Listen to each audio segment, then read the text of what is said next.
Hello बच्चों, आज मैं आपको सिखाने जा रहा हूँ डायफ्रैक्शन ऑफ लाइट। बच्चों, हम लोगों ने इंटरफेरेंस वाला टॉपिक बहुत अच्छे तरीके से कवर कर लिया था और वहाँ पर हम लोगों ने ये बात किया था कि जब भी हमारे पास दो कोहेरेंट सोर्सेस से वेव्स निकलती हैं और वो वेव्स एक दूसरे को सुपरिम्पोज करती हैं तो वो इफेक्ट प्रोड्यूस करती हैं, जहाँ पर हमको किसी भी स्क्रीन पर कुछ पैटर्न दिखाई देते हैं, कुछ डार्क, कुछ ब्राइट, कुछ डार्क, कुछ ब्राइट। इस तरीके से स्क्रीन पर पैटर्न दिखाई दिया देता है और इस पूरे फिनोमेना को हम लोग बोलते थे इंटरफेरेंस। ठीक बात है।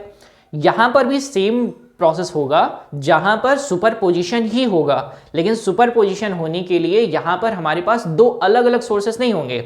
यहां पर क्या होगा, एक हम सिंगल स्लिट यूज करेंगे और उसके एजेस से टकराने के बाद, या फिर ऐसा बोले कि जैसे ही स्लिट से पर वेवलेट आएगी, वेव फ्रंट आएगा, वो कुछ पॉइंट्स में डिस्ट्रीब्यूट हो जाएगा, जैसे हम लोग हाइजन प्रिंसिपल में किया करते थे। हाइजन प्रिंसिपल के बेसिस पे हमने ये सीखा था कि वहां पर जो भी हमारे पास वेव फ्रंट है वो कैसा बिहेव करेगा, फ्रेश सोर्स बिहेव करता था। उस पर मिलने वाले जितने भी पॉइंट्स होते हैं सारे के सारे फ्रेश सोर्स हुआ करते थे। अब ये फ्रेश सोर्स क्या करेंगे, वेवलेट्स प्रोड्यूस करेंगे और ये वेवलेट से मिलकर बनने वाला जो भी आपके पास पैटर्न स्क्रीन पर दिखाई देता है, इसी को हम लोग बोलते हैं डायफ्रैक्शन। बच्चों, अगर हम आपको डेफिनेशन वाइज बताएं तो बुक्स में लिखा रहता है that is bending of light waves from an obstacle edges, ऐसा लिखा रहता है। मैं आपको एकदम छोटा सा डेफिनेशन बताऊंगा, बहुत एकदम नीट एंड क्लीन। जैसे आप ना किसी भी विंडो वगैरह देखते हो ना, घर में लगा रहता है, विंडो वगैरह लगा रहता है, तो उससे लाइट रेज आती हैं, तो विंडो का साइज कैसा रहता है, छोटा, लेकिन आपको वो उसका इमेज कैसा दिखाई देता है, यानी जहां पर वो बन रहा होता है लाइट वेव्स जहां तक जा रही होती है वो पैटर्न आपको दिखाई देता है बड़ा। एक चीज वहां पर आप और नोटिस करोगे कि वहां पर आपको सारे के सारे जैसे होंगे ना, पूरा का पूरा पैटर्न दिखाई देगा। पूरा पैटर्न का मतलब ये आप समझ सकते हो कि सभी जगह पर ब्राइटनेस ऑफ लाइट, यानी जो भी लाइट का इंटेंसिटी है वो बराबर बराबर देखने को मिलेगा। तो ऐसा क्यों है? तो यहां पर डिफ्रैक्शन पैटर्न में अलग क्या है, तो डायफ्रैक्शन पैटर्न में सबसे पहली चीज हम लोग को कोई भी ऑब्स्टिकल एजेस से टकराना होगा लाइट को, और वहां पर हम लोग ये भी नोटिस करेंगे कि वहां पर जो हमारे पास जो भी विजिबल लाइट्स हैं, विजिबल लाइट्स का आप वेवलेंथ जानते हो कितने से कितने होता है, दैट इज 4000 एंगस्ट्रॉम से लेकर 7000 एंगस्ट्रॉम तक। अगर हम स्लिट को कुछ इतना ही छोटा बना दें जिनसे ये लाइट रेज आए और टकरा जाए, यानी जो पाथवे हम बनाए, जो स्लिट बनाए, वो बहुत ऐसा बोलें कि बहुत छोटा सा बना दें, तो ये लाइट वेव्स आएंगी, टकराएंगी, और टकराने के बाद क्या होगा, ये पूरे के पूरे एरिया में स्प्रेड होंगी। और स्प्रेड कैसे होंगी बच्चों, वहां पर आपको पास एक पॉइंट पर जहां पर आपको ढेर सारी लाइट रेज मिलती हुई दिखाई देंगी, वहां पर आपको दिखाई देगा सेंट्रल मैक्सिमा, यानी ढेर सारी लाइट एक ही जगह पर मिल गई। अगल बगल क्या होगा, पैटर्न धीरे धीरे धीरे धीरे वो घटते हुए ऐसा दिखाई देगा। ठीक, चलो मैं इसको एक थोड़ा सा डायग्रामेटिकली बताता हूं तो आपको ज्यादा बेहतर समझ में आएगा। जैसे सपोज करो कि मैंने यहां पर ले लिया है एक स्लिट, एक छोटू सा स्लिट मैंने यूज किया है। यहां पर स्लिट का मतलब देयर इज स्मॉल ओपनिंग, यहां से लाइट वेव्स निकलने वाली हैं, ठीक है ना। अब क्या होगा, यहां पर सपोज करो कि यहां पर आपके पास है सोर्स, ठीक, ये है आपका एक स्लिट। होगा क्या, यहां से लाइट रेज निकली, चलेंगी। सपोज करो मैंने यहां पर बना दिया है एक स्क्रीन, या फिर यहां पर वो प्लेस है जहां पर लाइट वेव्स आ रही हैं या लाइट रेज आ रही हैं, तो क्या होगा, ओपनिंग के लिए यानी लाइट वेव्स को निकलने के लिए इतनी छोटी सी जगह है, तो लाइट वेव जाएगी कुछ ऐसे, कुछ ऐसे, यानी जितना इसके पास प्लेस है ना, इतने में ही, इतने से ही निकल सकती है ये।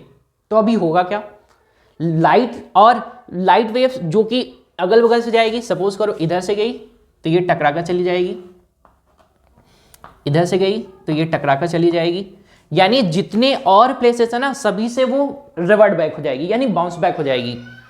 ये जो स्मॉल ओपनिंग है सिर्फ यहां से ही जा सकती है, ठीक है। ये मैंने लाइट रे बनाया है।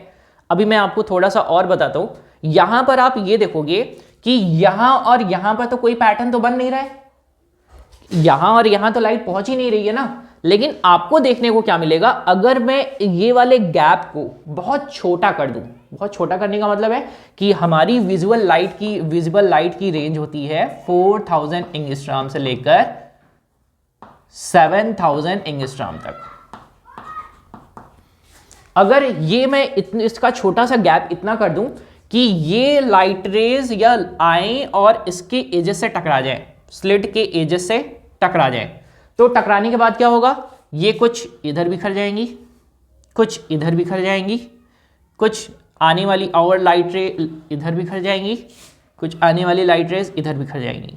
यानी इधर तो पहुंचना ही नहीं था इनको, तो इस बेंडिंग की वजह से, यानी लाइट रेज के या लाइट वेव्स के यहां से बेंडिंग की वजह से ये जो आपके पास और स्पेसेस थे ये ऑक्युपाई हो गए। यानी जो लाइट रेज सिर्फ इतने रीजन में पहुंच रही थी वो अभी कहां पहुंच गई, ढेर सारे रीजन में। इसीलिए मैंने आपको बोला ना कि जब भी आप कोई भी विंडो वगैरह देखते हो तो वहां से लाइट आती है तो ओपनिंग कैसा रहता है, छोटा, लेकिन जो आपका उसको इमेज उसका दिखाई देता है जहां पर उसकी लाइट रेज जहां तक पहुंच रही थी वो सेक्शन कैसे दिखाई देता, बड़ा। ये एक छोटा सा आप बात समझेंगे। अब यहां पर डायफ्रैक्शन को हम लोग कैटेगराइज करते हैं दो पार्ट में। कितने पार्ट में कैटेगराइज करेंगे, दो पार्ट में कैटेगराइज करते हैं। फर्स्ट को हम लोग बोलते हैं फ्रिजनल डायफ्रैक्शन। फ्रिजनल डायफ्रैक्शन क्या होगा, जहां पर आपका स्क्रीन और स्लिट के बीच का डिस्टेंस रहेगा फिक्स।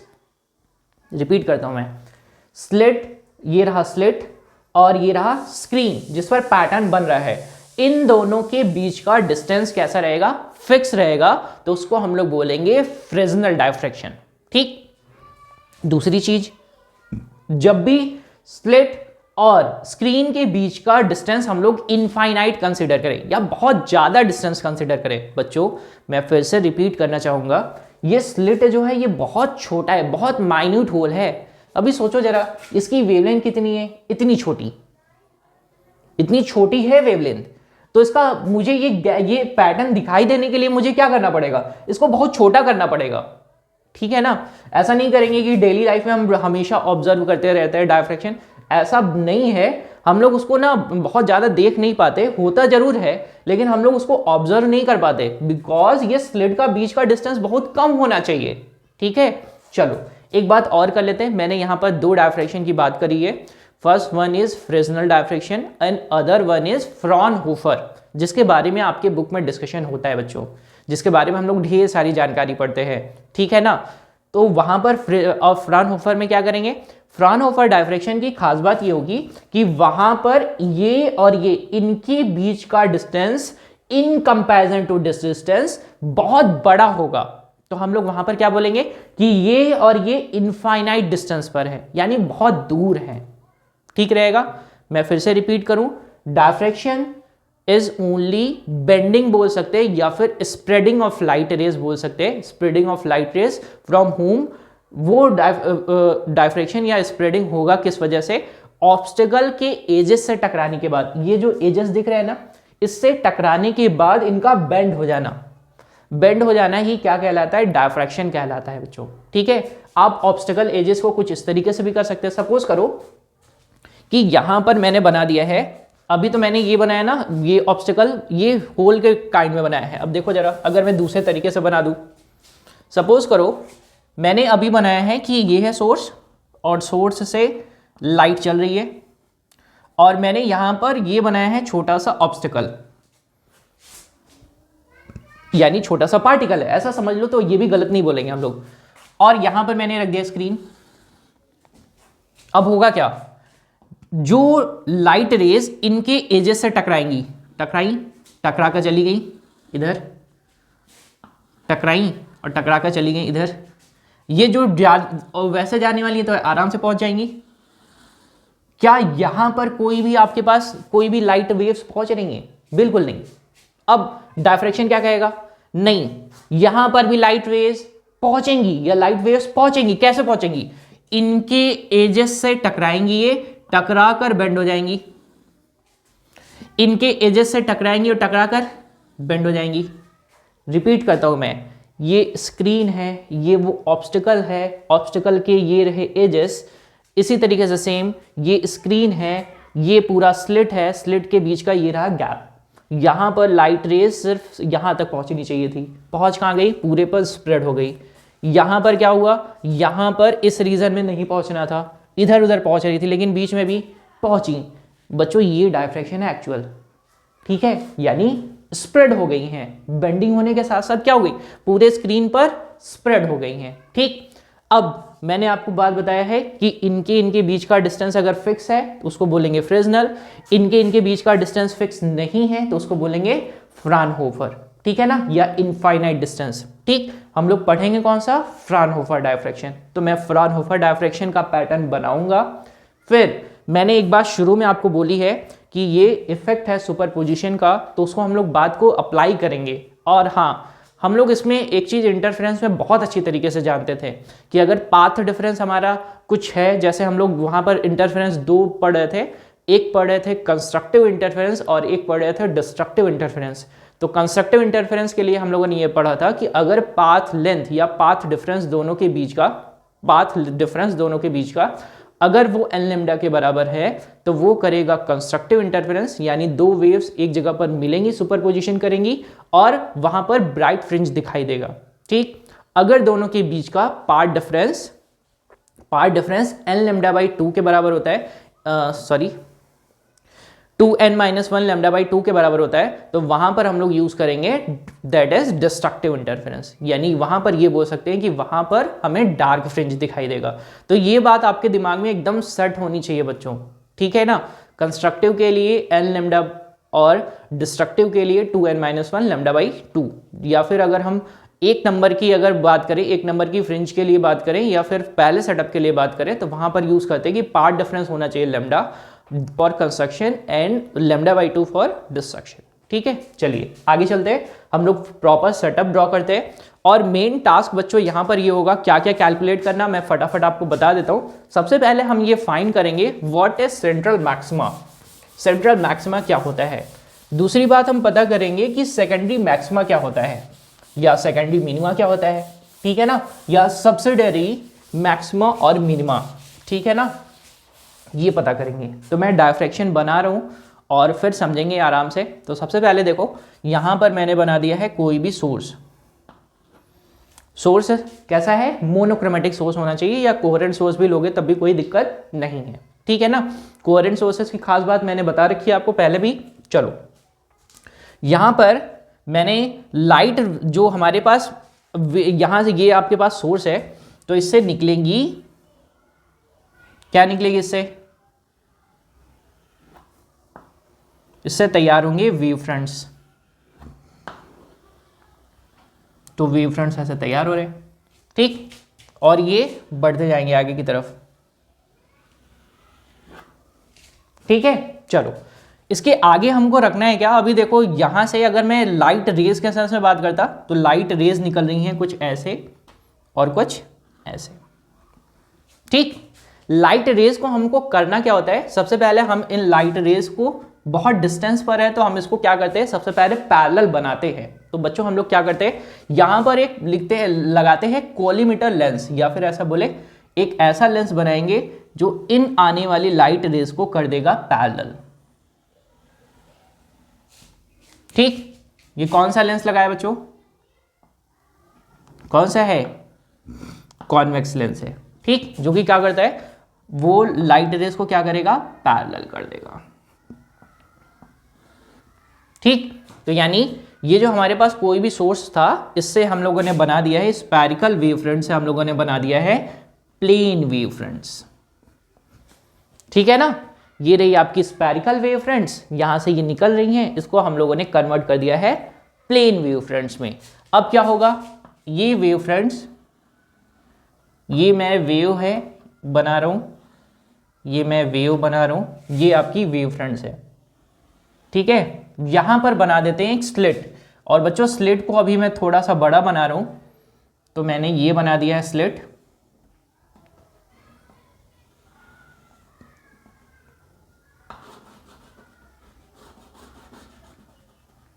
ये मैंने स्लिट बना दिया है।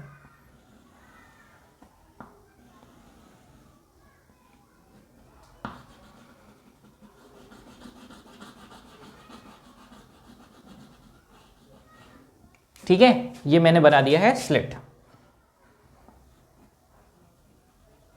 अब क्या होगा, जैसे ही प्लेन वेव फ्रंट आगे बढ़ते बढ़ते इससे टकराएगी तो टकराने के बाद क्या होगा, ये ढेर सारे पॉइंट्स में यानी फ्रेश सोर्सेस में कन्वर्ट हो जाएगी एज पर हाइजन प्रिंसिपल। तो ये ढेर सारे सोर्सेस में कन्वर्ट हो चुकी है। ठीक है, इसके बाद हम लोग क्या करते हैं, एक स्क्रीन रखते हैं कुछ, यहां पर मैंने रख दिया है एक स्क्रीन जिस पर मुझे इंटरफेरेंस का इफेक्ट यानी सुपरपोजिशन इफेक्ट हमको दिखाई देगा, जिस तरीके से पैटर्न बनता रहेगा। अब बच्चों होगा क्या, पहले हमारे पास क्या हुआ करता था, दो वेव्स आती थी, अभी मेरे पास क्या है, ढेर सारे सोर्सेस है। तो इन सोर्सेस से ये सोर्सेस क्या प्रोड्यूस करेंगे, ये वेवलेट्स बनाएंगे, सेकेंडरी वेवलेट्स, ये भी वेवलेट्स बनाएंगे, और ये क्या करेंगे आपस में सुपरपोजिशन, सारे के सारे लोग सुपरपोजिशन करेंगे। तो क्या करेंगे, ये इस स्क्रीन पर मुझे उनका इफेक्ट दिखाई देगा। ठीक है, चलो अब ध्यान से समझने वाली बात, बहुत इत्मीनान से समझेंगे, बहुत ज़्यादा इसमें डिस्कशन का वो नहीं बनाएंगे कि नहीं आ रहा है, एकदम आराम से जो भी बात मैं बताते चलूँगा आराम से समझेंगे।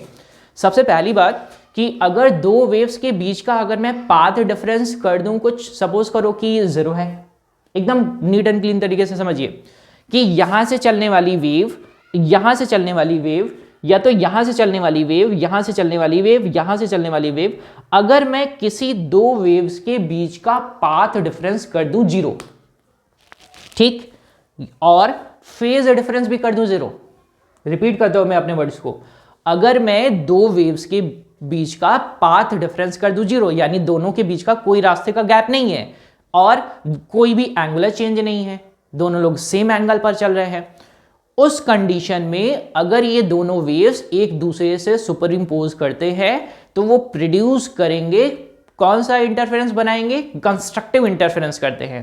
कंस्ट्रक्टिव इंटरफेरेंस का करने का मतलब ये है कि वहां पर बनने वाला है ब्राइट स्पॉट। सपोज करो यहां से चल रही है, यहां से चल रही है वेवलेट, मैंने ये बनाया कुछ, मैंने यहां से भी बनाया वेवलेट, ये वेव चल रही है लाइट रे, ठीक है। अब बच्चों ये स्क्रीन जो है ना ये बहुत दूर पर था, तो दूर है तो क्या करेंगे, बीच में हम एक ऐसा लेंस लगा देंगे कि हमारे स्क्रीन पर फोकस कर दे। तो हम क्या करते हैं, यहां पर बनाते हैं एक लेंस। अगर आप इसको नहीं बनाना चाहते हैं तो मैं अभी तुरंत इसको मिटा भी दूंगा समझाने के बाद, फिर मैं अपना सेटअप जो तैयार करता हूं मैं उसके बारे में मैं बताता हूं कि यहां से सपोज करो ये चलती है लाइट, टकराने के बाद क्या होगा, ये कन्वर्ज होंगे, कहां पर कन्वर्ज हो रहे हैं, एक पॉइंट पर,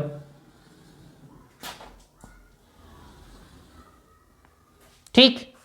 इनके और इनके बीच का पाथ डिफरेंस कितना है, या तो 0 है, 0 तो होना ही चाहिए क्योंकि जितना डिस्टेंस ये ट्रैवल कर रहा है उतना डिस्टेंस ये भी ट्रैवल कर रहा है, ठीक। नेक्स्ट, यहां से चलेगी वेव और यहां से चली, उतने ही टाइम में ये भी पहुंची, यहां पर उतने ही टाइम में ये भी पहुंची, इन दोनों के बीच का पाथ डिफरेंस 0। आगे वाली वेव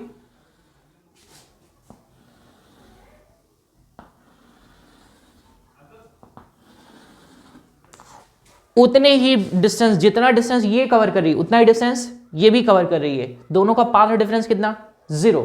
जब ये दोनों लोग आकर एक जगह पर मिलेंगे तो क्या करेंगे, कंस्ट्रक्शन, यानी आपको इस वाले पॉइंट पर ढेर सारी लाइट रेज आकर मिलती हुई दिखाई देंगी, यानी ये जो पॉइंट होगा आपका ये बहुत तेज चमकता हुआ दिखाई देगा। रिपीट करता हूं मैं, ये जो पॉइंट होगा आपका बहुत तेज चमकता हुआ दिखाई देगा। कैसे, देखो जरा, ये मैं अगर यहां पर बना रहा हूं तो ये इसको मैं ना कुछ इस तरीके से बना रहा हूं कि आप देखोगे तो बीच में ये वाला जो पार्ट है स्क्रीन पर ये बहुत ज्यादा चमकता हुआ दिखाई देगा। क्यों, क्योंकि यहां पर क्या हो रहा है, जितनी भी वेव्स हैं सभी आकर मिल रही हैं और कौन सा इंटरफेरेंस कर रही हैं, कंस्ट्रक्टिव इंटरफेरेंस या फिर कंस्ट्रक्टिव सुपरपोजिशन।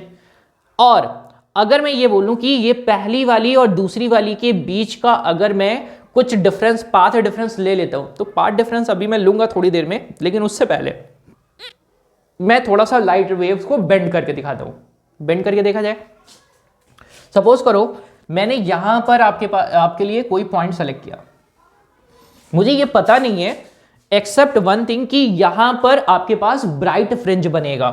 कैसा फ्रिंज बनेगा? ब्राइट।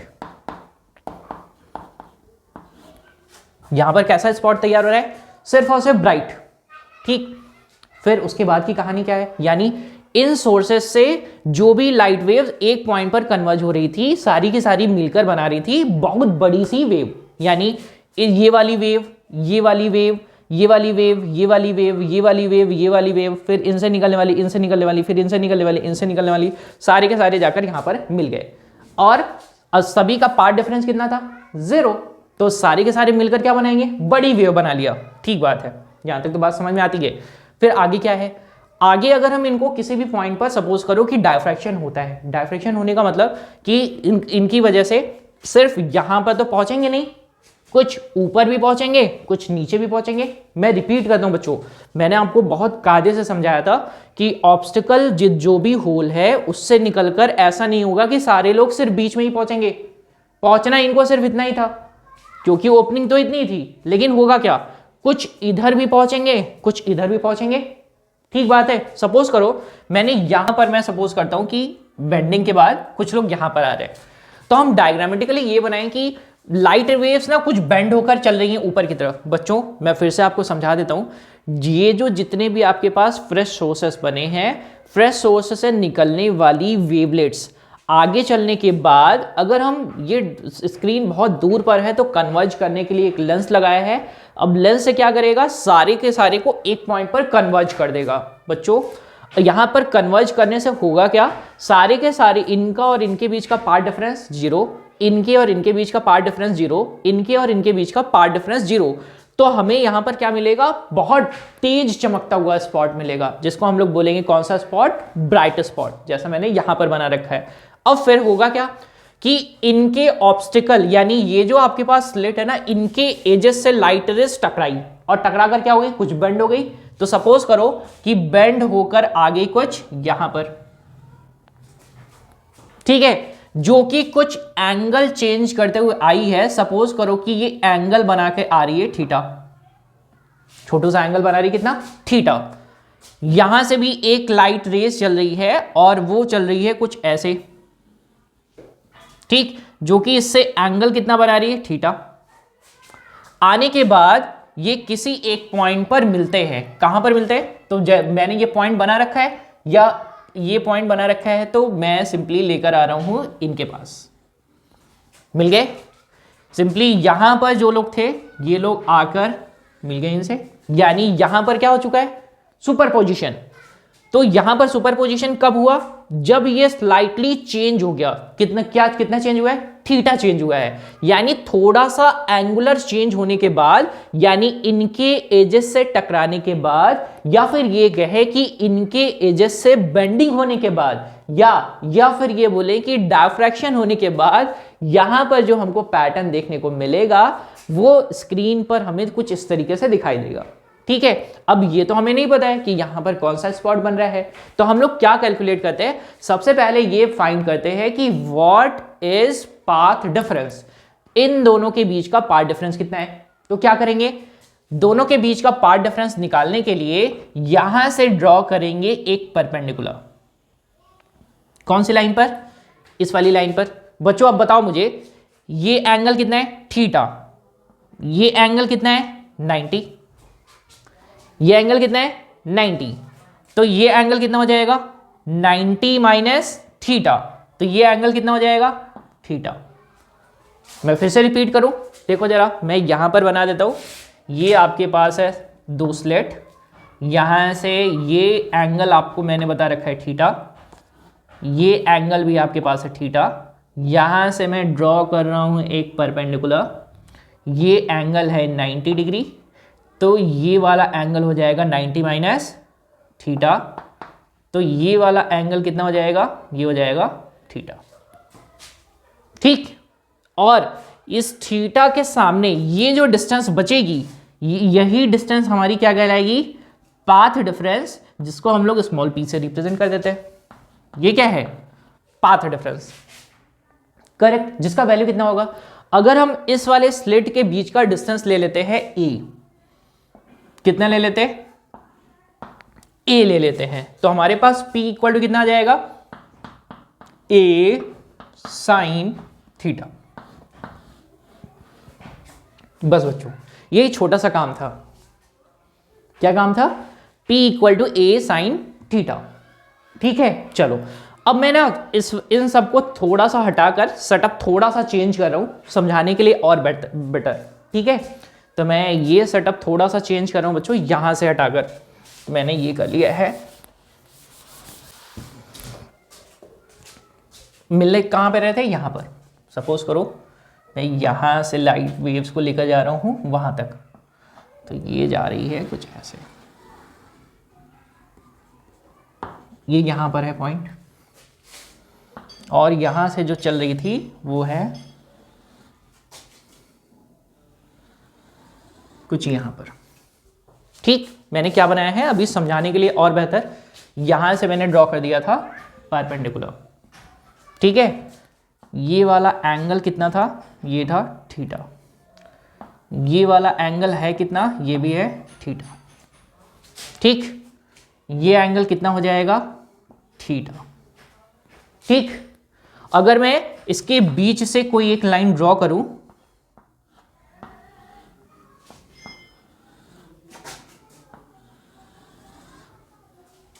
ठीक है, कोई एक लाइन ड्रॉ करूं तो ये भी एंगल कितना बनाएगा, थीटा। ठीक है, तो एंगुलर मैंने चेंज बता दिया है। अब लॉजिक क्या निकालना है इससे, मुझे निकालना था सिर्फ पार्ट डिफरेंस p। इतना छोटा सा काम था बच्चों देखो यहां पर ना अब एक कहानी और चलेगी। क्या कहानी चलेगी, जैसे सपोज करो कि मैं यहां पर इस पॉइंट पर आ जाता हूं, अभी मुझे बिल्कुल भी नहीं पता है कि कौन सा स्पॉट बन रहा है, ब्राइट स्पॉट बन रहा है या फिर डार्क स्पॉट बन रहा है, तो उसको हम लोग डिसाइड करते हैं सिर्फ और सिर्फ पार्ट डिफरेंस से। किससे डिसाइड करते हैं, पार्ट डिफरेंस से, या फिर डिसाइड कर सकते हैं इसके थीटा से।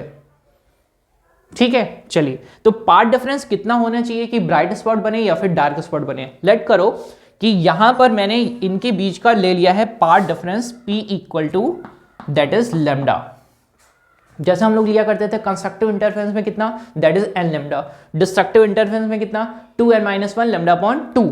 तो यहां पर कहानी का बस एक थीम है, बस मैं एकदम एक लाइन में आपको समझाऊंगा, बहुत ज्यादा फिर डिस्कशन उतना नहीं बढ़ाएंगे, जितना जरूरी है बस उतना ही करेंगे। अगर आपके पास दो वेव्स के बीच का या दो लाइट रेस के बीच का पाथ डिफरेंस अगर लेमडा बाई 2 आ जाए, किसी भी तरीके से दो वेव के बीच का पाथ डिफरेंस कितना आ जाए, लेमडा बाई 2, वहां पर हो जाएगा डिस्ट्रक्शन। ठीक, जैसे हम लोगों ने डिस्ट्रक्टिव सुपरपोजिशन में क्या पढ़ा था, if p is equal to lambda by 2, उस कंडीशन पर हमें क्या मिलता, डार्क स्पॉट मिलता। अब अगर मैं सपोज करो कि p इक्वल टू लेमडा ले लेता हूं, क्या ले लेता हूं, p इक्वल टू लेमडा, तो इन दोनों के बीच का पाथ डिफरेंस हमने कितना किया है, लेमडा, तो इनके बीच का पाथ डिफरेंस है कितना, इट्स अ लेमडा। ठीक, तो ये कितना हो जाएगा, लेमडा बाई 2। रिपीट करता हूं मैं, अगर मैं दो वेव के बीच का पाथ डिफरेंस लेमडा बाई 2 कर दूं बच्चों, तो देयर इज डिस्ट्रक्शन। तो मैंने ये कहा कि पहले मैं एक छोटी सी कंडीशन एज्यूम करता हूं कि मैंने यहां पर अगर p इक्वल टू लेमडा ले लिया ना, तो मैं देखना चाहता हूं कि कंस्ट्रक्टिव इंटरफेरेंस आता है कि डिस्ट्रक्टिव इंटरफेरेंस आता है, या फिर जो स्पॉट बन रहा है जो कौन से सुपरपोजिशन का इफेक्ट वो है, या फिर डार्क बन रहा है या फिर ब्राइट। तो देखेंगे कैसे, यहां पर मैंने p इक्वल टू कितना लिया, लेमडा, तो ये कितना है, लेमडा, ये इसका जस्ट हाफ हो जाएगा, बाइसेक्टर है, that is lambda by 2, correct. Suppose करो कि यहां पर टोटल नंबर आप कुछ भी एज्यूम कर सकते हो, जैसे मैंने ये कहा यहां से यहां तक total number of fresh sources जो हैं, जो वेवलेट्स बना रहे हैं, there is a number only 10। कितने नंबर है, 10, 1 2 3 4 5 6 7 8 9 एंड 10। 10 सोर्सेस हैं, ठीक, और पहले सोर्स और 10वें वाले सोर्स के बीच का गैप जो है वो है कितना, लेमडा। अगर दोनों के बीच का गैप लेमडा ही होता, देयर इज कंस्ट्रक्टिव इंटरफेरेंस। कौन सा सुपरपोजिशन या कौन सा इंटरफेरेंस, कंस्ट्रक्टिव इंटरफेरेंस। अगर दोनों के बीच का लेमडा बाई 2 हो जाए, लेमडा बाई 2 होने का मतलब कि अगर पहले के बाद मैं आ जाऊं किस नंबर पे, 6 नंबर पर, किस नंबर पर, 6 नंबर पर, तो इन दोनों के बीच का गैप हो जाता है लेमडा बाई 2, ठीक। तो अगर थोड़ा सा और आगे बढ़े, तो अगर मैं सेकंड नंबर पर आ जाऊं और 7 नंबर पर आ जाऊं, तो इनके बीच का गैप लेमडा बाई 2। अगर मैं थर्ड वाले पर आ जाऊं और 8 वाले पर आ जाऊं, तो इनके बीच का गैप लेमडा बाई 2। अगर मैं 9 वाले पर आ जाऊं और 4 वाले पर आ जाऊं, तो इनके बीच का गैप लेमडा बाई 2। 10 वाले पर आ जाऊं या और 5 वाले पर आ जाऊं, इनके बीच का गैप लेमडा बाई 2। बच्चों एकदम बहुत इत्मीनान से समझिएगा, बहुत ज़्यादा इसको हार्ड नहीं बनाएंगे। मेरा बस इतना कहने का मतलब ये है कि अगर दो वेव्स, जो दो सोर्सेस वेव प्रोड्यूस कर रही हैं, अगर उनसे प्रोड्यूस वेवलेट से बनने वाले जो किसी भी स्क्रीन पर जो पहुंच रहे हैं, उनके बीच का पाथ डिफरेंस अगर लेमडा बाई 2 हो जाएगा, देयर इज डिस्ट्रक्शन, यानी फर्स्ट नंबर की वेवलेट और 6 नंबर की वेवलेट एक दूसरे के इफेक्ट को नलीफाई कर देगी, कैंसिल आउट कर देगी। 2 नंबर वाली 7 नंबर वाले को खत्म कर देने वाली, 3 नंबर वाली 8 नंबर वाले को खत्म कर देगी, 4 नंबर वाली 9 नंबर वाले को खत्म कर देगा, 5 नंबर वाला 6 नंबर वाले को, 10 नंबर वाले को खत्म कर देगा। अगर पार्ट डिफरेंस लेमडा ही होता, तो दोनों के बीच में क्या होता, सिर्फ कंस्ट्रक्शन, डिस्ट्रक्शन नहीं होता। तो यहां यानी अगर लेमडा मेंटेन नहीं हुआ तो क्या हो गया, डिस्ट्रक्शन। तो आप ये कह सकते हैं कि अगर दोनों के बीच का पार्ट डिफरेंस अगर लेमडा रखा गया है, तो यहां पर जो स्पॉट मिलेगा वो मिलेगा डार्क स्पॉट। करेक्ट, पक्का, कोई गड़बड़ तो नहीं करेंगे। और कौन से नंबर का, ब्राइट के बाद मिल रहा है फर्स्ट नंबर का, ब्राइट के बाद कौन सा नंबर का, फर्स्ट नंबर का। लेकिन हम इनको कहते हैं सेकेंडरी मिनिमा। क्या कहते हैं, सेकेंडरी मिनिमा कहते हैं। यानी पहला सेकेंडरी मिनिमा कहां पर मिला है, यहां पर, जहां पर हमको पार्ट डिफरेंस कितना होगा, दैट इज लेमडा, ठीक। तो मतलब ये कि अगर मैं पाथ डिफरेंस सपोज करो कि मैंने कर दिया है path difference P equal to कर दिया है 2 लेमडा, पार्ट डिफरेंस कितना कर दिया, 2 लेमडा। अभी 2 लेमडा करने से क्या रिजल्ट आएगा, तो ये समझते हैं। तो सपोज करो मैंने उतने ही नंबर्स लिए, सोर्सेस उतने ही लिए, तो मैं क्या करता हूं, फिर से लिखता हूं 1 2 3 4 5 6 7 8 9 एंड 10, ठीक। अब क्या होगा, 2 लेमडा रखते हैं इनके बीच का पार्ट डिफरेंस, जिनके बीच का लेमडा बाई 2 होगा वो एक दूसरे को जीरो करते चले जाएंगे, एक दूसरे को जीरो करते चले जाएंगे, जिनके बीच का लेमडा बाई 2 हो गया। अब ये 10, ये 1 से लेकर 10 तक लोग जो है ये कितने में कन्वर्ट हो जाएंगे, पहला जस्ट हाफ, यानी ये ऊपर वाला लेमडा हो गया, नीचे वाला लेमडा हो गया, फिर ये जस्ट हाफ, ऊपर वाले लेमडा बाई 2, नीचे वाले लेमडा बाई 2, इसके नीचे वाले ये भी just half lambda by 2 and just lambda by 2। मतलब ये जो आपके पास इनसे निकलने वाली पूरे के पूरे सोर्सेस से निकलने वाली वेव्स है, ये बढ़ जाएगी 4 इक्वल पार्ट्स में, यानी it's a factor of lambda by 2। And if we get lambda by 2 there is destruction only. Correct, कुछ बात दिमाग में घुसी, सिर्फ इतनी सी बात कि अगर लेमडा बाई 2 इनके बीच का पार्ट डिफरेंस हो जाएगा या लेमडा बाई 2 का फैक्टर हो जाएगा, दैट गिव्स डिस्ट्रक्टिव इंटरफेरेंस। यानी फर्स्ट सेकेंडरी मिनिमा हमको कहां पर मिलेगा, यहां पर मिलेगा, when path difference is lambda, ठीक।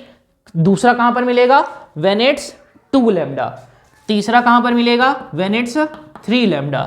चौथा कहां पर मिलेगा, व्हेन इट्स 4 लैम्डा। ठीक है, कुछ गड़बड़ तो नहीं किया ना, पक्का। बीच में हमको क्या मिल रहा था, सिर्फ और सिर्फ ब्राइट स्पॉट। पहला यहां पर डार्क, तो जितनी डिस्टेंस पर ऊपर डार्क मिलेगा उतनी ही डिस्टेंस पर नीचे भी डार्क मिलेगा।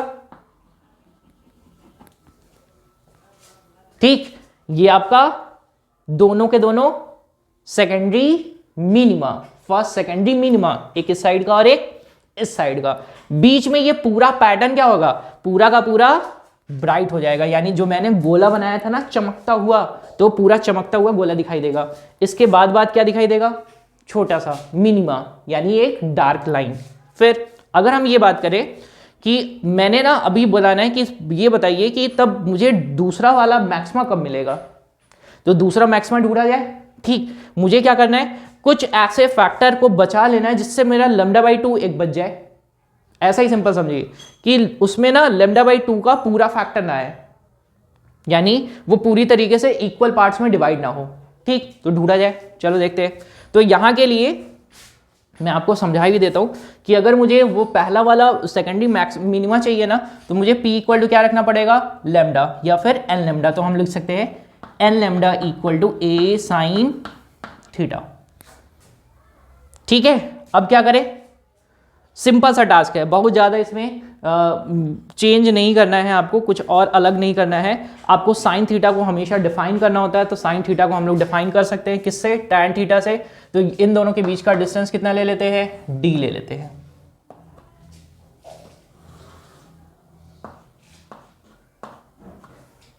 दोनों के बीच कितना डिस्टेंस ले लेते हैं, d ले लेते हैं। पहले वाले की बीच की डिस्टेंस कितना ले लेते हैं, x ले लेते हैं, और जो आएगा उसी का क्या करेंगे, जस्ट डबल कर देंगे। तो आप यहां से साइन थीटा को कैसे डिफाइन करेंगे, टैन थीटा के सेंस में, due to small angle approximation. अब देखो बार बार मैं रिपीट नहीं करूंगा इतना, ठीक है ना, मैं यहां पे साइन थीटा को डायरेक्टली लिख दूंगा टैन थीटा के सेंस में। तो मैं लिखूंगा n lambda equal to a, और क्या लिखूंगा, that is x upon D, x upon D. तो मुझे क्या मिल जाएगा, x, यहां से लेकर यहां तक की डिस्टेंस, तो मुझे मिल जाएगा x equal to n lambda D upon a। ये मुझे क्या मिल गया है, पहले वाले मिनिमा की कंडीशन। तो मुझे विड्थ ऑफ सेंट्रल मैक्सिमा कैसे मिलेगा, तो कैलकुलेशन पार्ट यहीं से आपका शुरू होता है। This is the calculation for calculating the central maxima. Central का मैक्सिमा निकाल रहे हैं, तो आपको क्या मिल गया, एक साइड का x, इसी का क्या कर देंगे, जस्ट डबल। ठीक है, ये x मिल गया है, इसी का जस्ट डबल कर देंगे, तो आपके पास आ जाएगा कितना, that is x equal to, या फिर आप सेंट्रल मैक्सिमा के लिए लिखेंगे विड्थ ऑफ सेंट्रल मैक्सिमा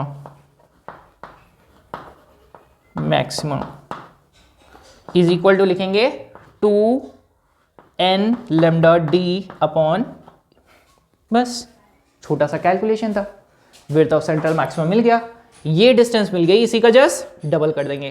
तो यहां से यहां तक कितना हो जाएगा, यहां से यहां तक आपका हो जाएगा दैट इज 2 लैम्डा, 2n भी मैंने लिखा है तो n भी लिख दीजिए, यानी अगर 1 नंबर की लिख रहे हैं तो लिख देंगे 1 नंबर के लिए that is 2n lambda D upon a, या फिर लिख सकते हैं 2 लैम्डा डी अपॉन a। ठीक है, this is width of central maxima. ठीक है, चलो ये तो फाइंड हो गया, यानी दो पोजीशन मिनिमा के बीच में क्या मिलेगा, मैक्सिमा मिलेगा। अब हम लोग एक काम और कर ले कि फर्स्ट सेकेंडरी मैक्सिमा ढूंढते हैं। तो सेकेंडरी मैक्सिमा ढूंढने के लिए क्या करें, अब सपोज करो ना कि आपके पास ये कितना था, 10 सोर्सेस थे। अब इनको मैं बराबर बराबर भागों में बांट रहा हूँ, ऐसा कुछ लेकर कि मुझे ना λ/2 का फैक्टर कुछ बचे। जैसे एग्जाम्पल के लिए मैंने यहां पर ले लिया है, इनको रब करता हूं अभी, ध्यान से समझेंगे बच्चों। सोर्सेस मेरे पास वही थे 1 2 3 4 5 6 7 8 9 एंड 10। ठीक, अभी मैंने क्या किया है, इनको ना कुछ ऐसा बनाया है कि मेरे पास दो, इनके बीच का पार्ट डिफरेंस मैंने कुछ ऐसा बनाया है कि मेरे पास कुछ रिमेनिंग हो जाए। रिमेनिंग हो जाएगा मतलब मैंने यहां पर ले लिया है दैट इज 3 लैम्डा अपॉन 2। मैं रिपीट करता हूं 3 लैम्डा अपॉन 2। ऐसा क्यों किया? क्योंकि मैं इनको बराबर बराबर 3 बराबर भागों में बांट रहा हूं। एक ये लैम्डा बाई 2, एक ये लैम्डा बाई 2, एक नीचे वाला लैम्डा बाई 2। अब इससे क्या हुआ, कोई बताएगा? इससे क्या होगा?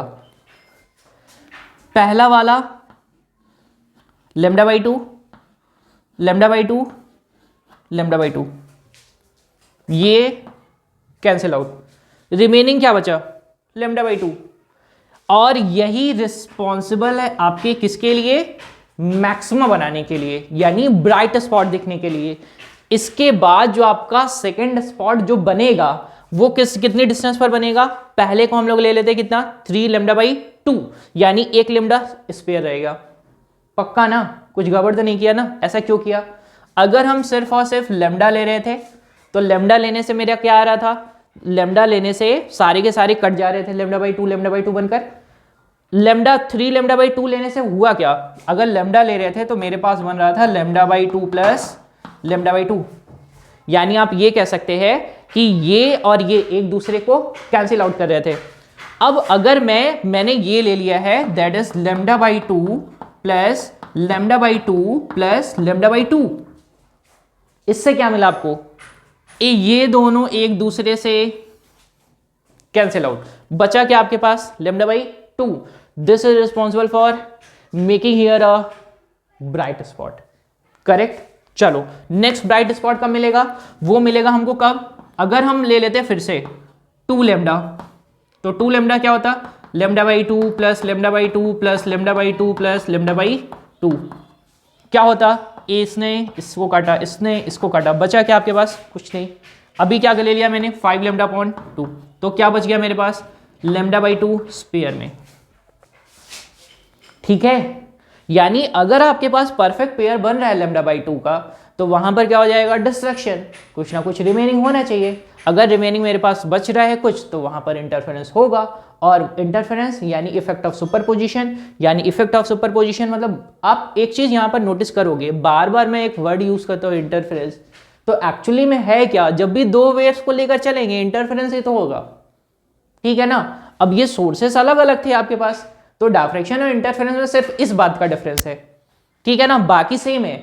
आप ऐसा नहीं बोलेंगे सर बार बार आप इंटरफेरेंस बोल देते हो बीच में, तो क्या ये इंटरफेरेंस पढ़ा रहे हो या फिर डायफ्रैक्शन? एक्चुअली में ये टॉपिक चल रहा है डायफ्रैक्शन ही। ठीक है, तो हम लोग क्या पढ़ रहे हैं? दो वेव्स को मैं ले रहा हूं, तो इसलिए मैं बोल देता हूं कहीं कहीं पर कि वहां पर कंस्ट्रक्टिव इंटरफेरेंस हो रहा है, या कंस्ट्रक्टिव सुपरपोजिशन बोलता तो ज़्यादा अच्छा होता। ठीक है, तो उसको मैनेज करेंगे आप लोग। बाकी आप लोग ये समझिए कि यहां पर आपको पहला मिल जाएगा सेकेंडरी मैक्सिमा। कब मिलेगा? When ever its 3 lambda upon 2। तो 3 लैम्डा अपॉन 2 पार्ट डिफरेंस अगर हम रख दे तो पोजीशन निकाल लेते हैं। तो पोजीशन निकालने के लिए क्या करेंगे? ले लेते हैं कि ये जो पोजीशन है ये आपके पास है किसकी? मैक्सिमा की। ये किसकी आ गई थी? मिनिमा की। ठीक है, ये मिनिमा की पोजीशन है। तो मैक्सिमा की पोजीशन निकालने के लिए क्या करेंगे? सिंपली लिखेंगे P इक्वल टू कितना लिखेंगे? That is 3 lambda upon 2। P equal to कितना लिखेंगे? 3 लैम्डा अपॉन 2।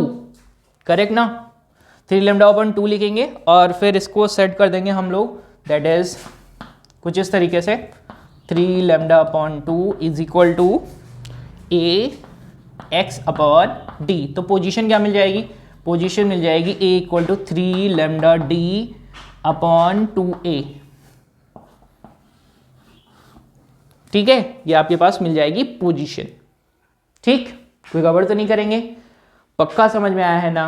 मैं बच्चों मेरा ये सिर्फ और सिर्फ छोटा सा एम था, या जितनी भी आपको दिक्कत होती है ना इस टॉपिक में वो अभी से नहीं होगी। मेरा बस इतना सा कंसर्न था आज के लेसन के लिए कि जैसे आप लोग बहुत ज़्यादा चीज़ों को इधर उधर करके रिलेट नहीं करेंगे, बस एकदम आसान सा फंडा दिमाग में एकदम क्लियर होना चाहिए। इंटरफेरेंस का मतलब होगा वहाँ पर सिर्फ हमारे पास 2 सोर्सेस होंगे। डायफ्रैक्शन में हमारे पास सोर्स तो एक ही है, लेकिन वो क्या हो जाएगा? ढेर सारे सोर्सेस में कन्वर्ट हो जाएगा। तो इनसे निकलने वाली वेवलेट से जो भी पैटर्न बनेगा स्क्रीन पर वही डायफ्रैक्शन कहलाएगा, जिसके लिए हम लोग सबसे पहले फाइंड करते हैं what is the central maxima का विड्थ।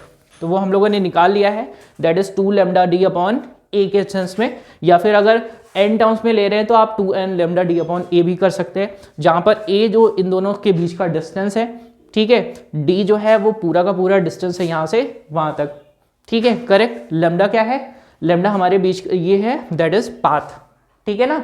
चलो एक काम यहाँ से ये हो गया। उसके बाद हम लोगों ने निकाला था पोजीशन ऑफ मिनिमा, मिनिमा का पोजीशन मिल गया था। मिनिमा का पोजीशन भी बच्चे लोग यही होगा, L lambda D upon A. यहाँ पर मिनिमा मैक्सिमा का फर्स्ट पोजीशन क्या होगा, that is 3 lambda D upon A. इसके लिए फॉर्मूलाज हैं आपके लिए, फॉर्मूला क्या क्या है मैं लिख देता हूँ यहीं पर जल्दी जल्दी से। सेकेंडरी मिनिमा, जब भी आप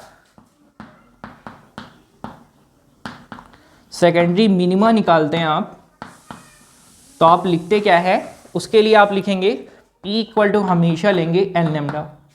P इक्वल टू कितना लेंगे, एन लैम्डा। और जब भी आप सेकेंडरी मैक्सिमा निकालेंगे तो आप लिखेंगे P equal to 2n+1 lambda upon 2। कितना लिखेंगे, 2n+1 लैम्डा अपॉन 2, ठीक है। ये किसके लिए, मिनिमा के लिए, ये किसके लिए, मैक्सिमा के लिए। हाँ, आपके दिमाग में बिल्कुल डाउट नहीं होना चाहिए, ये इंटरफेरेंस में हम लोग लेते थे कंस्ट्रक्शन के लिए, और ये लेते थे इसी के जैसा लेते थे डिस्ट्रक्शन के लिए, ठीक है। चलो एक बात यहाँ से क्लियर हो जाएगी, कभी कभी बच्चों हम लोग एंगुलर विड्थ निकालते हैं सेंट्रल मैक्सिमा का। सेंट्रल मैक्सिमा का क्या निकालते हैं, एंगुलर विड्थ। तो एंगुलर विड्थ निकालने के लिए बस सेम फंडा रहेगा, यहाँ पर जो हम लोग थीटा निकालते हैं ना, इसी को थीटा के सेंस में रख देते हैं। तो मेरे पास देखो, यहाँ पर मेरे पास विड्थ कितना आ गया था, विड्थ आ गया था 2 लैम्डा डी अपॉन ए, ये पूरा डिस्टेंस आ गया था मेरे पास, ठीक, इसमें that is 2 lambda D upon A, यहाँ से लेकर यहाँ तक का डिस्टेंस। तो मुझे ये एंगल चाहिए, यानी कि यहाँ से मैं ये लाइन बना दूँ तो मुझे ये पूरा एंगल चाहिए, जिसको हम थीटा ओ से भी लिख दें कि मेरे पास एंगुलर विड्थ चाहिए। तो आपको ये पूरा का पूरा निकालना रहेगा। तो क्या करेंगे आप, बस ये जो आपके पास फॉर्मूला है ना, इसको डिवाइड कर देंगे। किससे डिवाइड कर देंगे, ये रहा आपके पास पूरा का पूरा आर्क लेंथ और रेडियस, ठीक है। बस इतना सा काम करेंगे 2 लैम्डा डी अपॉन ए के सेंस में, ठीक है, सॉरी 2 लैम्डा डी अपॉन ए, और अपॉन में क्या कर देंगे, दैट इज डी। तो आपके पास theta O, that is angular width आपके पास मिल जाएगा, that is 2 lambda upon A, ठीक है। चलिए इसके बाद एक प्लॉट करते हैं, ग्राफ बनाते हैं इंटेंसिटी डिस्ट्रीब्यूशन का, जो आपके लिए पूछा जाता है अक्सर। देखिए बच्चों, इंटेंसिटी डिस्ट्रीब्यूशन ग्राफ बनाते हैं, तो यहाँ पर मैं बना दे रहा हूँ जो भी एंगल आपको मिल रहे थे, यानी यहाँ पर आपके पास ये रहा 0, तो आपके पास कितना आ रहा था, पहला वाला एंगल थीटा कितना आ रहा था, that is 2 lambda upon A, ठीक है। तो एंगल कितना कितना मिल जाएगा, इनके और इनके बीच का एंगल आपको मिला है कितना, दैट इज 2 लैम्डा अपॉन ए। तो ये हो जाएगा आपके पास लैम्डा अपॉन ए, और ये हो जाएगा माइनस लैम्डा अपॉन ए। यहाँ पर आपको मिलेगा मैक्सिमम इंटेंसिटी, ठीक, यानी आपको मैक्सिमम इंटेंसिटी मिलेगी। किसकी मिलेगी, जो आपके पास पैटर्न फ्रेम हो रहा था, ठीक है। इसके आगे चलते हैं, जब निकालते हैं फिर से एंगल, तो आपके पास मिलता है कुछ, that is 2 lambda upon A.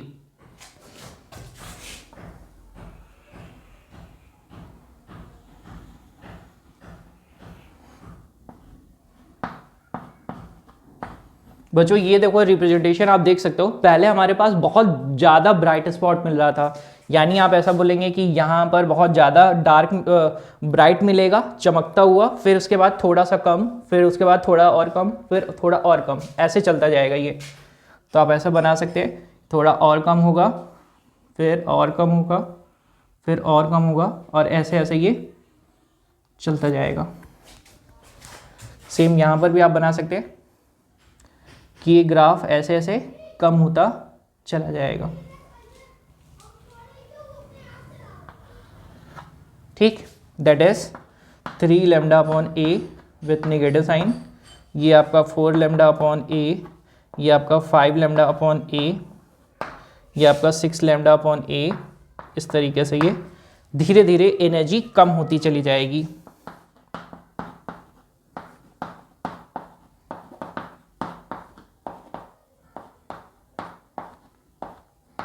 ठीक है, एंड सो ऑन। इस तरीके से एनर्जी आपका चलता जाएगा। बच्चों ये इंटेंसिटी डिस्ट्रीब्यूशन आपका डायग्राम है, इसको आप एग्जाम में बनाएंगे तो ज़्यादा बेहतर रहता है। आप एक दिखा भी सकते हैं कि किस तरीके से इंटेंसिटी धीरे धीरे कम होती चली जा रही है। इंटेंसिटी धीरे धीरे कम होती चली जा रही है। इंटेंसिटी धीरे धीरे कम होती चली जा रही है। ठीक है, ये आपका इंटेंसिटी डायग्राम है। ठीक, तो बच्चों एक क्विक रिकैप मैं देता हूँ टॉपिक का ओवरऑल समरी, फिर हम लोग इसको बाइंड अप करते हैं पूरी तरह से। मैं उम्मीद करूँगा कि लेसन ना आपको समझ में आया है। अगर फिर भी कोई दिक्कत रहेगा तो आप बताते रहिए हमको कि सर ये दिक्कत है, तो हम लोग दूर करेंगे।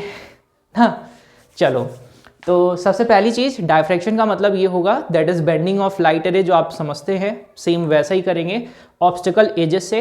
लेकिन मैंने आपको जो बताया था कि जो स्लिट होगा वो आपका बहुत स्मॉल ओपनिंग होगा, जहाँ पर आप ऐसा समझेंगे कि विजिबल लाइट्स जो होती हैं उनकी वेवलेंथ की इक्विवेलेंट अगर या उनसे छोटा या थोड़ा बहुत बड़ा बना पाएँ तो उससे एजेस से टकरा कर जो लाइट रेज स्प्रेड होती हैं उन्हीं को ही हम लोग बोलते हैं डायफ्रैक्शन। एक्चुअल डायफ्रैक्शन वही है कि स्प्रेड हो जाना लाइट रेज का, ठीक है, या फिर बेंड होकर बिखर जाना। ठीक है, ये एक बात रहेगी। और इसको हम लोग और अच्छी तरीके से ये बोले कि ये भी इफेक्ट है सुपरपोजिशन का। जिस तरीके से इंटरफेरेंस होता है सेम उस तरीके से यहाँ पर भी होता है डायफ्रैक्शन में।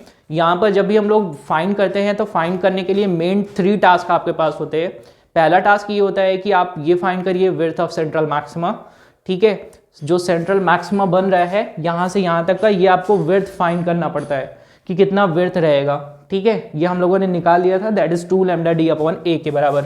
ठीक है, विड्थ ऑफ सेंट्रल मैक्सिमा। फिर हम लोग फाइंड करते हैं कि what is the position of minimas. Minimas secondary minima की पोजीशंस क्या क्या होती हैं। ठीक है, इनके अलावा आपको क्या फाइंड करना रहता है, the position of secondary maxima. ठीक है, ओवरऑल टास्क आपका यही रहता है। ठीक है बच्चों, तो मैं उम्मीद करूंगा बच्चों कि ये लेसन आपको बहुत अच्छे तरीके से समझ में आया है। अगर फिर भी अगर आपका कोई डाउट रह जाएगा तो प्लीज़ बताएंगे बच्चों। Thank you.